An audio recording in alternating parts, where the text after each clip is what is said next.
जो हमारे young protesters हैं उनसे, भैया प्लीज शांत हो जाइए, डिस्टर्ब मत कीजिए। जो हमारे यंग प्रोटेस्टर्स हैं अलग अलग स्टेट से, उनसे मेरी अभी मीटिंग हुई थी, डिस्कशन हुआ था, फ्रैंक डिस्कशन। सबसे पहले मैं इनके जैसे जो हजारों यंगस्टर्स हैं इनका और उनका धन्यवाद करना चाहता हूं कि ये कॉन्स्टिट्यूशन के लिए लड़े, एजुकेशन सिस्टम के लिए लड़े और इंडिया के फ्यूचर के लिए लड़े। मेन डिस्कशन वायलेंस पे था, हिंसा पे था, और इनका कहना है कि इन्होंने किसी पर हिंसा नहीं की, मगर इनका नॉन स्टॉप हरासमेंट हो रहा है, इनको धमकाया गया और इन पर लाठियां चलाई गई, इनको मारा गया। तो मैं चाहूंगा कि दो शब्द ये भी बोलें। बहुत अच्छा लगा क्योंकि मेन बात इन्होंने बोली कि देखिए, जब अन्याय होता है, चाहे किसी और पे भी अन्याय होता है, एज ए सिटीजन हमारी जिम्मेदारी है कि उस व्यक्ति को हम प्रोटेक्ट करें, उसकी रक्षा करें। और ये मुझे कॉन्स्टिट्यूशनल वैल्यू लगती है, नेशनलिस्ट वैल्यू लगती है। I am very proud of all of you. I am very proud of every single young person who has done this. You have done nothing wrong, and the question of accepting your apology does not arise. You do not have to apologize to anybody. You have not done anything wrong. I'd like to say two words in English. We had a freewheeling conversation with some of the young protesters. They mentioned to me how they were assaulted, beaten, threatened. I'm very proud of them. I'm very proud of what they have done, what thousands of young Indians like them have done. They have defended the Constitution. They have protected the idea of India. They have protected India's future. Complaining about the education system, which is a flawed system, a collapsing system, a useless system, is not a crime. If anything, the system needs to be changed. It needs to be corrected. And that is all they were asking for. They were not doing violence. They were not being aggressive. They were not being nasty. They were beaten, they were assaulted, they are threatened. Accepting their apology, forcing them first, sending गुंडाज to their house. महिलाओं के घर में गुंडा भेजने के बाद forcibly उनसे apology, 15 साल की बच्ची से अपॉलॉजी लेना और फिर उस अपॉलॉजी को एक्सेप्ट करना, accepting that apology is complete nonsense. We do not accept it. We want a education system that works.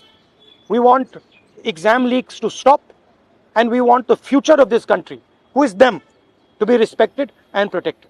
So would you like to say a word?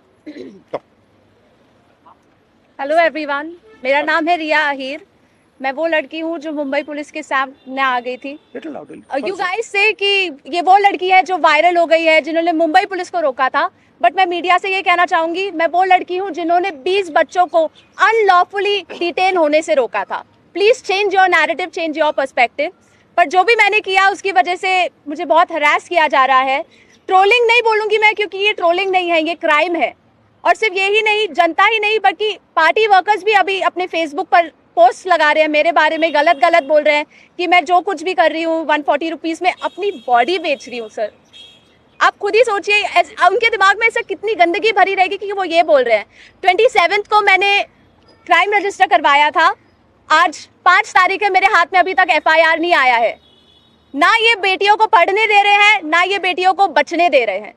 मैं बस आपसे इतना कहना चाहूंगी कि एज मीडिया हमारी सबकी रिस्पॉन्सिबिलिटी होती है कि जिन बच्चों के लिए मैं खड़ी थी अब वो मेरे लिए खड़े हैं. एज ए सिटीजन हमारी भी रिस्पॉन्सिबिलिटी है कि एक दूसरे के लिए हम खड़े रहें.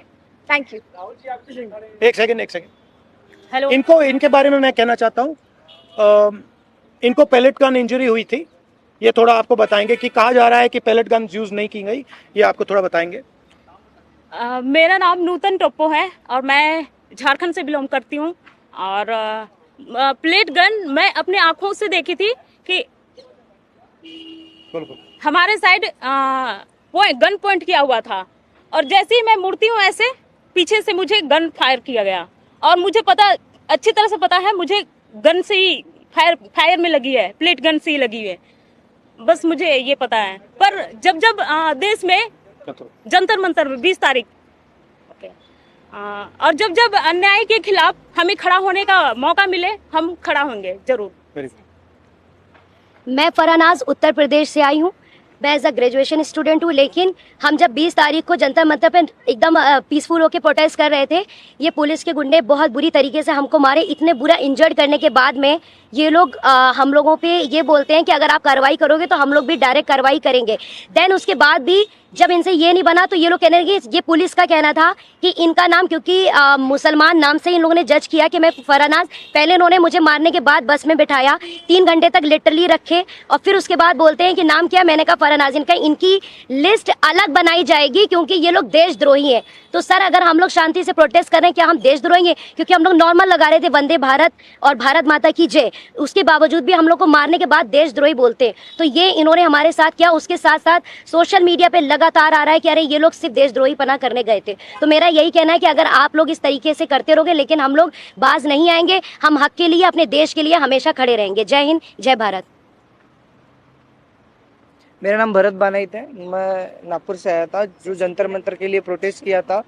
उस प्रोटेस्ट में मैं 20 जून से था, पर 20 जुलाई को हुआ वाकया तो हमने धर्मेंद्र प्रधान के लिए जो इस्तीफा मांगा था, उस इस्तीफे के लिए इन्होंने इतना अत्याचार किया, इतनी बर्बरता की। शायद हमने अमित शाह का इस्तीफा मांग लिया होता तो इन्होंने हम पे सीधा गोलियां चला दी होती, बॉर्डर बना दिया होता जंतर मंतर को। मुझे इस तरीके से लगता है क्योंकि हमने जो सहा है, मैंने खुद कई बच्चों को एम्बुलेंस में डाला जो ब्लीडिंग हो रही थी, उनसे ब्लीडिंग हो रही थी। मैंने उनको डाला तो सामने जाके उनको रोका गया था।